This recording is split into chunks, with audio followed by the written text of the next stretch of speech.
Hi there. Welcome to episode 4 of the Rabe Creations podcast.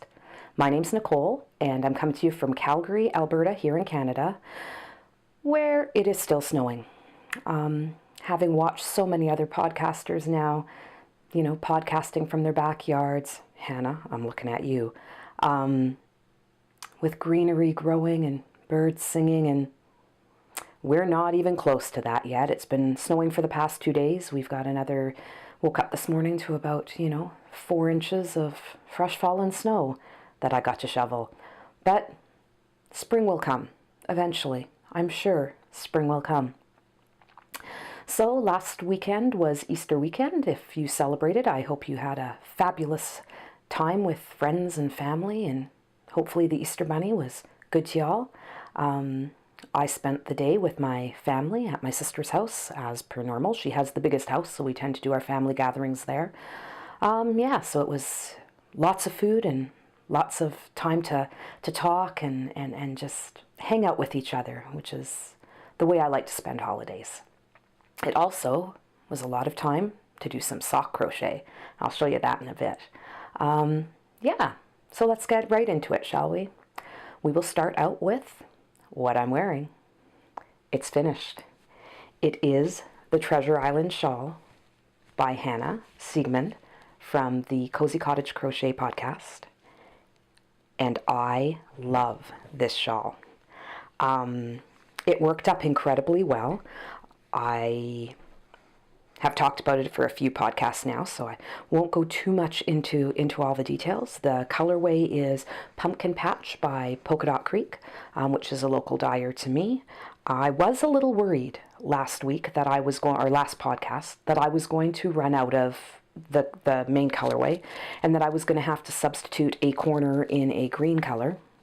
And although I thought that would be very acceptable, and I actually was kind of looking forward to seeing what that would look like, it turned out that I won at Yarn Chicken. But when I say Yarn Chicken, I mean Yarn Chicken. This is what I had left. This is all I have left from my skein of yarn. So, I felt like I had done very, very well in playing the good old Yarn Chicken game. Yay.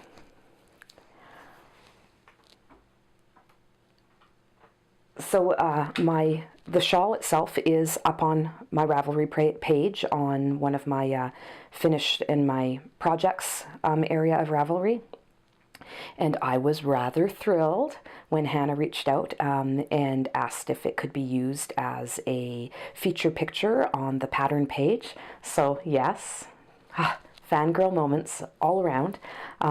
It's so exciting to see, your work in that sort of a forum. So thank you so much, Hannah, for asking, and I'm so proud to have it there. Thank you so much. All right, so I think that's about it for the first segment and what I'm wearing. Beautiful shawl, great lace work, can't say enough about it. Go to Ravelry, check it out. So let's move on to the next segment.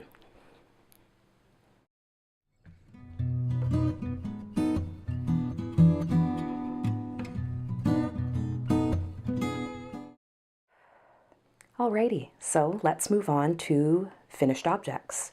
I actually felt very accomplished this over these past 2 weeks. I keep wanting to say this 1 week, but it's been 2 weeks.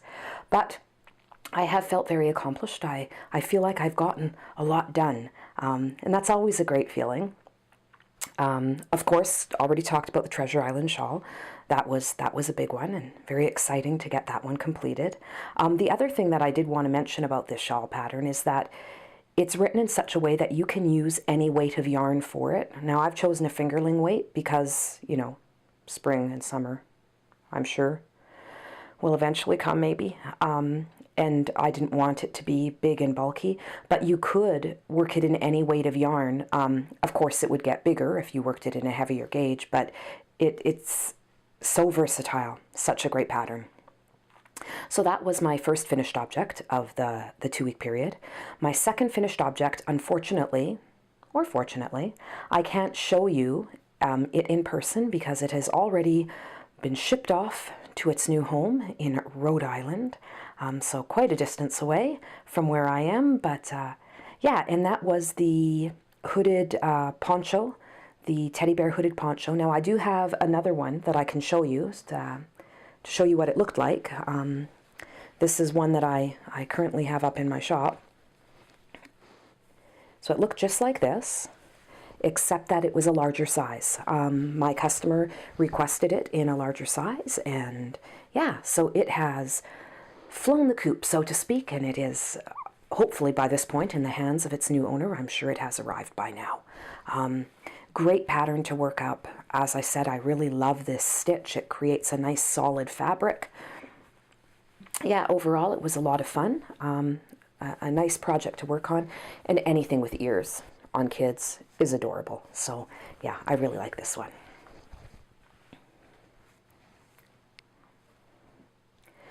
Now my other completed project for this week is one that you never saw as a work in project or a work in progress because it didn't exist before last weekend.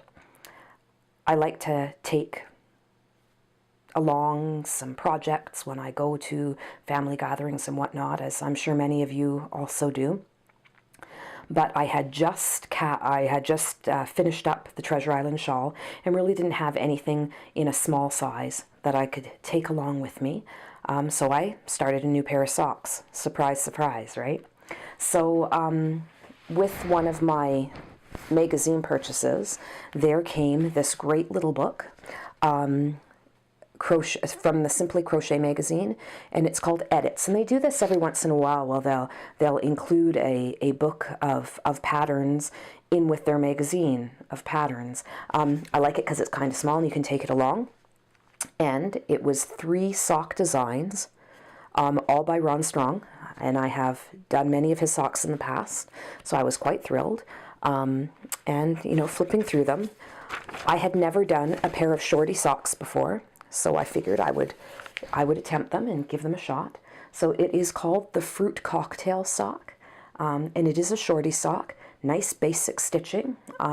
This one, as you can see in the picture, was some really, really bright colors. Mine aren't quite that bright, but I did do contrasting toes because you know me and my contrasting toes. So let me show you my finished socks. Because yes, they are a completely finished object. I do have 2 finished socks, and as I said, they are a shorty sock. So an ankle sock, which is kind of neat. I've never really made an ankle sock before. All of them tend to have a little bit of a longer leg on them. So this was my first ankle sock. Look at that color work. The yarn that I used on this is from a dyer with an Etsy shop, and her shop is one hand in the dye pot. I don't know if you can see this very well or not. I will insert a picture if it doesn't come up clearly on camera. So the yarn itself is 80% superwash fine Highland wool and 20% polyamide, so nylon. It is a fingerling weight, and the colorway is called Algal Bloom. It is absolutely stunning. So it's got sort of that peachy orange tone with a lot of the teal and a little bit of gray. I really, really, really like how these ones worked up. There's no obvious color pooling, dog hair, but no color pooling. Yeah, just so pretty. It's sometimes hard, as I've said before, to get that really nice color.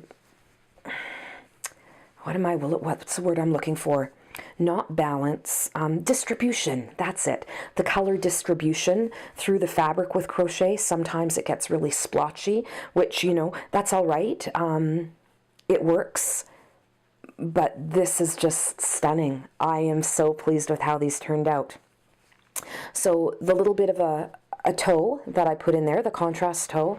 Actually, the yarn is from Polka Dot Creek. I do a lot of purchasing from Polka Dot Creek, and it was part of this mini set, which was the Classic Sock Mini Trios. So it is a 75% superwash merino and 25% nylon. There were 3 in here. There was the 2 blues and then the gray one that I used here. And this little mini set was called the Snowflake set. Yeah, sometimes it's nice to buy those minis and have them, you know, set aside for toes and heels and cuffs. But the other thing that I always do is, usually when I'm done making a pair of socks, I have yarn left over. For example, this is the leftover yarn from this pair of socks. So I put them to the side, and those are also in my stash for being able to do my heels and my toes. So I have a nice variety of heels and toes waiting to be made. I've seen lots of people doing the Cozy Memories blankets as well.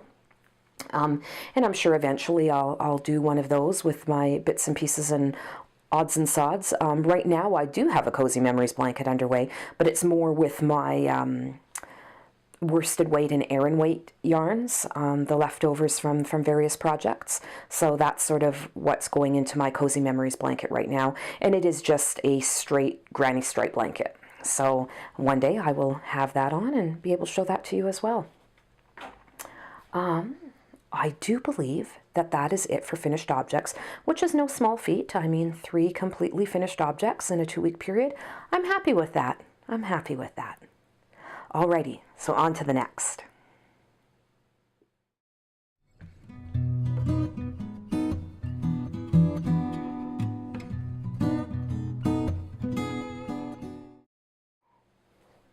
Alrighty, so here we go with projects on the go.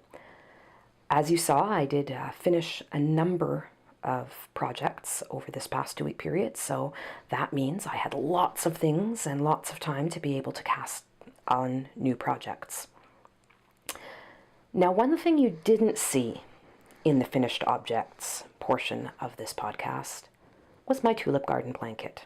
Now, I have shown it for the past couple of podcasts and been sure that it would be complete and listed and ready to go, and for some reason I just had no urge to work on it in this time period. Maybe because it's so snowing and miserable out that, you know, making a beautiful tulip garden blanket was a little bit like torture. I don't know. I don't know why it just didn't jump out at me as a project to continue working on. Maybe because I finished so many things, I was feeling a little anxious not having nearly enough works in progress sitting in the sidelines, because just having one surely isn't enough. I must have multiple projects on the go at any one given time. So that being said, I have purchased the Blurred Lines sweater pattern on Ravelry, and it is sitting in my queue, and I was raring to go, and that was going to be my next big project. Honest, that was my intent. And then I saw this.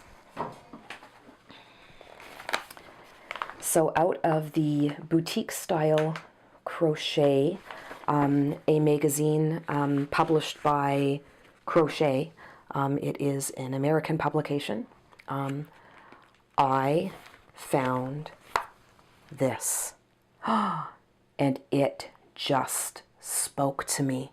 It is called the Crisscross Mesh Top, and it's designed by Linda Dean, and it is, I'm trying to do this without getting glare from the window, it is stunning. A nice open weave. I love this crisscross in the front. There was just something about this that really, really spoke to me. So of course, I needed to start this sweater, but I couldn't because I didn't have the yarn. So off I went to my local yarn store, Gina Brown's, and was in search of my DK weight yarn to complete this project, or at least to start it. And boy, did I find a great yarn. So the yarn that I've chosen for this project is called Drops Flora, and it is a 65% Peruvian Highland wool and 35% alpaca. Now on Ravelry, it is listed as a fingerling weight yarn, but it is a very thick fingerling weight compared to the fingerling weights that I've been using for socks. It is quite thick. So talking to the ladies at Gina Brown's, yeah, we decided this would work as a DK. And so far it has worked up quite nicely. It is very, very soft. It is a little bit hairy, but that's the alpaca in it. But I'm not finding any skin reaction to it at all. Not when I'm working with it, so it's not reacting on my hands, and you know, I can put it next to my face and leave it there, and I'm not having any reaction to it at all. So I think it was a good choice overall. The best thing about this yarn was the price. It knocked my socks off. I got a sweater quantity worth of this yarn for less than $50. For us here in Canada, that is amazing. I was so thrilled. And the way this yarn is working up, I can see a lot more of the Drops Flora in my future, especially if the price point stays that reasonable. So let me show you where I've gotten to on the sweater. Now, let me preface this by saying that the pattern itself is not complicated. This is probably the easiest pattern for a sweater that I have ever found. Yeah, not complicated at all. It's worked up in 4 sections, and then it is seamed together afterwards. So it's not sort of done as a yoke down or anything like that. So it's done in panels. Now this is unblocked, of course. This is the front panel. So this is the panel that is going to twist, like so. So yeah, that is the front panel. It does need to be blocked out. And when I block it out, it's really, really going to open up that mesh. And it's going to be beautiful. I am just enamored with this. It is just single crochet over and over and over. So it is a very, very mindless project, but super fast. I have gotten the whole front panel done, and the first, 15 rows or so of the back panel, I've been working on it for 2 days. It's flying off the hook, and it's going to be beautiful. I don't know what it was about this pattern, but it just really, really spoke to me. And when that happens, when the muse hits, you kind of have to go with it. And yeah, I'm already in love with this sweater, and so far it's just a single panel. So I am sure that this is going to become a go-to for me. Yeah, I would definitely suggest this pattern for anybody who's looking for that, easy breezy sweater pattern to make. There are a couple of great cows going on right now. Holly over at Yarn Journey Crochet is doing a sweater along, so hopefully I'll be able to support her cow and enter that sweater, at least in the sweater along. If you haven't had a chance to check out Holly's Yarn Journey Crochet podcast, make sure you do. It's a good one. Yeah, it's just something about that sweater.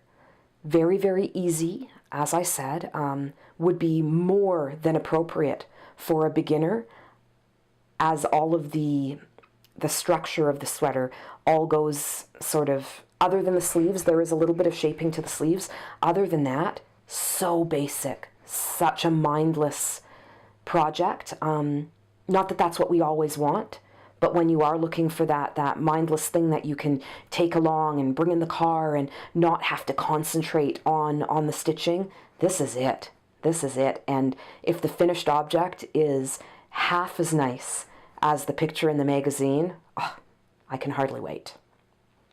So I do also have my sewing project on the go, and I have made progress on it. Hooray! I talked about it a little while ago. It is a simplicity pattern, and I am creating view A. So it is a shirt that's a little bit lower in the back than the front. Lots of positive ease with this one, so it's a flowy shirt, which is kind of nice. However, I have opted to do the sleeves from view D and the bodice from view A. Very, very interchangeable. So far, this pattern has been super, super easy to work with. It is a simplicity pattern, so very well established pattern maker. So yeah, that is the pattern I'm working on. And the fabric I have shown before, but I thought I would bring it out again. So this is the fabric that I have chosen to create this flowy spring summer blouse out of. It is a very, very subtle flowered print, very shabby chic in its own way. I love this pattern. Sometimes florals can get a little too bold for me, but this is nice and subtle enough that I could wear it with, you know, even a gray cardigan over top of it, and it's just going to be nice. It's going to be a great piece for this summer. So hopefully by the next podcast, this will be a completed object. But maybe I've now jinxed it because I've said that a number of times about my tulip blanket, and it's still sitting in the progress box. So you never know. Hopefully it'll be completed. I'm really, really quite enjoying it. I guess that's it for things that I'm working on. Guess that's what happens when you finish a whole bunch all at once. You don't have quite as many to continue showing. But yeah, so hopefully by next podcast the sweater will be complete and the blouse will be complete, and we'll have moved on to new works in progress.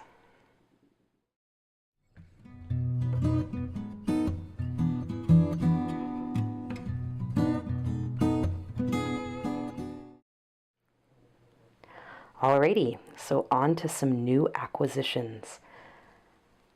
So I found a new dyer. Yes, there was another late night Etsy order this now session.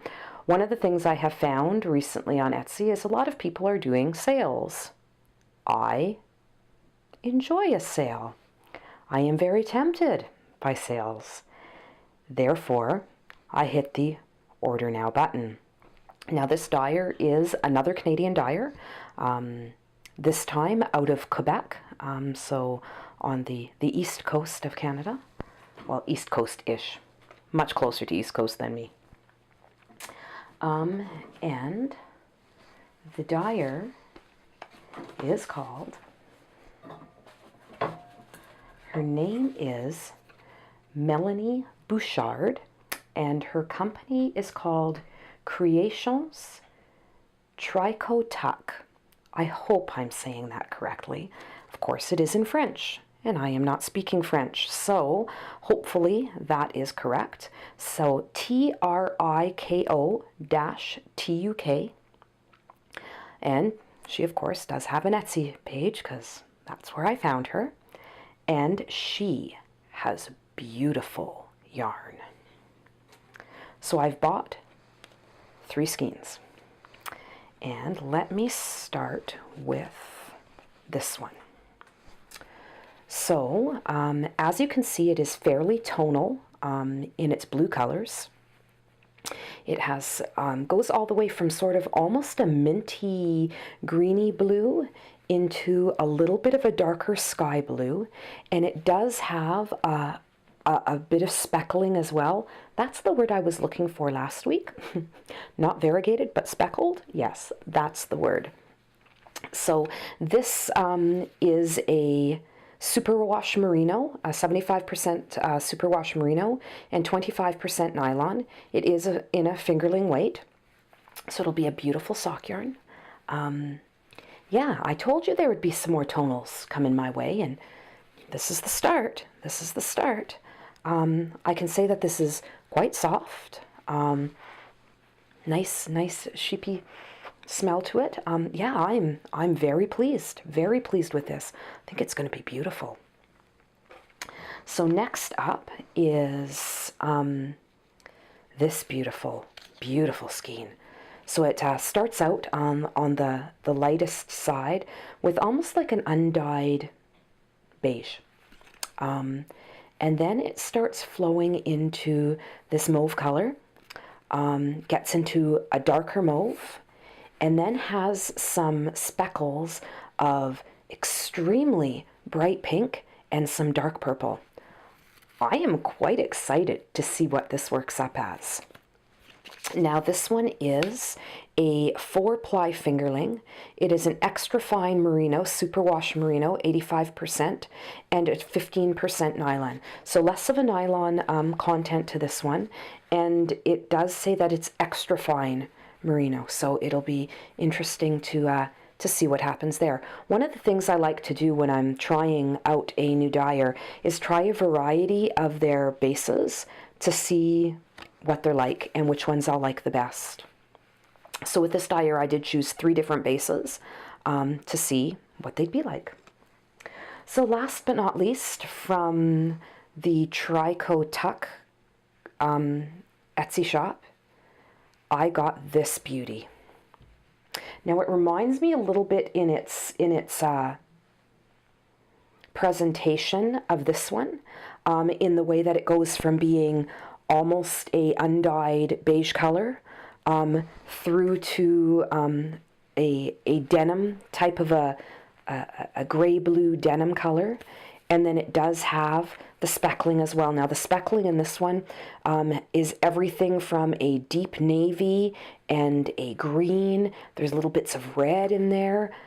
This is just gorgeous. And I can honestly say I have never felt a merino that's this soft. So this one is 100% superwash merino, but it is listed as a 19.5 microns. So I was trying to do a little bit of research into that, and what I'm finding is most of the talk about microns has to do with unspun yarn, so or unspun fiber. So again, the tags are in French, so I am trying my hardest to translate. You'd think with French being the second recognized language in my country that I would be a little better at this, but it's been a long time since I took French in school. Yeah, just I cannot believe how soft this is. I have never felt a merino that's quite this soft. So I am super excited to work this one up. Now, there is no nylon content in this, so I will not be turning this into socks, but I think it will work out fabulously well on a shawl project. And I do have some other, up here, yarns that I think will work with this color quite nicely. So we'll see how that goes. So from a new acquisitions, I have those 3 skeins, and then the stuff that I bought to do the sweater, the Drops Flora that I talked about in the last segment. So there haven't been a whole lot of new acquisitions, but those that I got are stunning. And I just wanted to run something by you. I did talk to you a little while ago about a couple of yarns that I've purchased. One from Amy at Stranded Dye Works, and the other from Little Bean Crochet, Little Bean Loves. One is, so there is the Little Bean Loves colorway, and that's the Queen of Hearts colorway, and that was Kayleen at Little Bean Loves. That was her Valentine colorway. And then I did manage to get a hold of a skein of Anti-Valentine, which was Amy over at Stranded Dye Works, her Valentine colorway. But of course only single skeins of each. But when I put these up on my shelf, I realized that these work really, really well together. How nice is that? You know, the darker colors in the Queen of Hearts play very nicely with these darker tones in Amy's Anti-Valentine. So I may be planning a 2-skein project that will encompass these 2 colors together. What do you think? I do like mixing different yarns from different dyers together, and I think this combination could be a winner. Let me know what you think. So from a new acquisitions, as I said, that's about all I've got. So one more segment to go.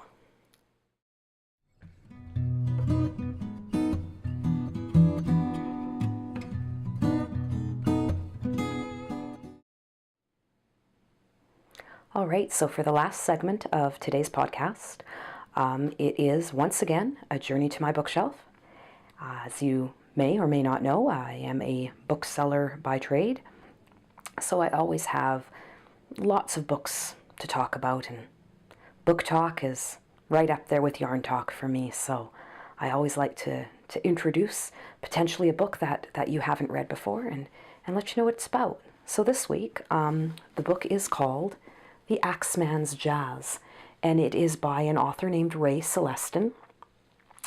This is an amazing book. I know I say that about every book I present to you, but this one really is. It's amazing.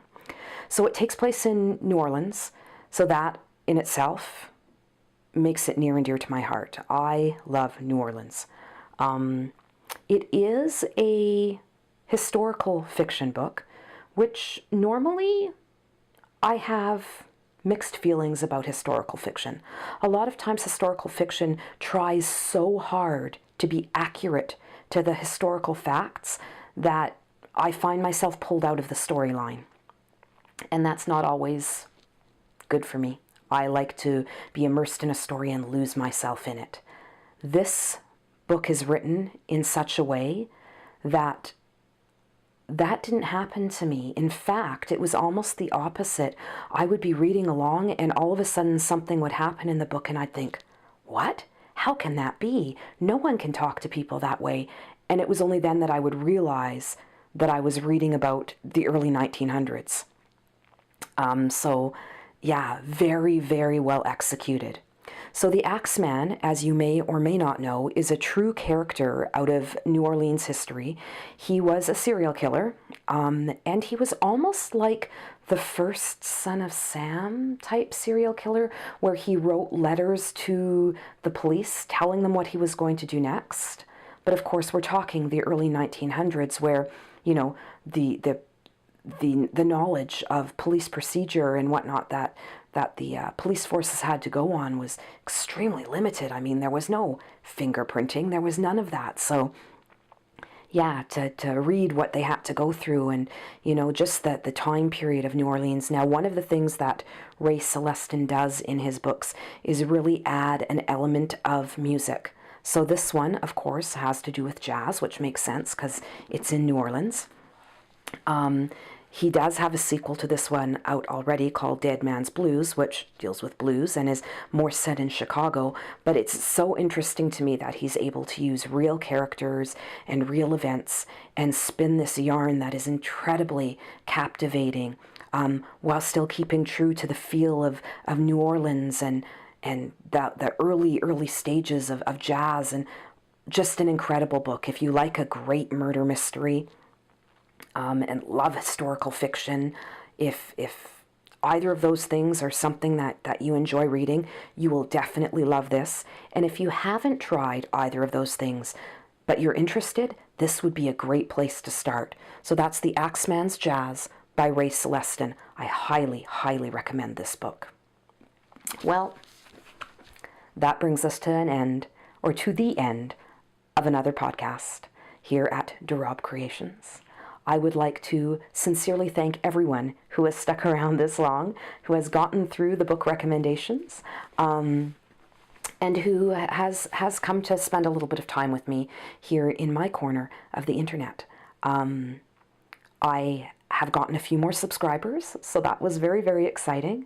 And if you have enjoyed what you've seen here today, please, please, please do hit the like button, do subscribe. I can't tell you that feeling of excitement that happens to me when I get a new subscriber. Of course, I have all of 13 of them now, and that's fantastic. It's a big jump from 8 last week, so slowly but surely I'm gaining a little bit of a viewership. And that's really exciting to me. I'm so glad to be able to connect with other people who, love the yarny talk and the crafty talk and the book talk. So until next time, 2 weeks from now, you should hear from me again. And until then, happy crafting and happy crocheting, happy reading, happy all the good things. Hopefully spring weather is headed your way and my way. All right, we'll talk to you soon. Bye now.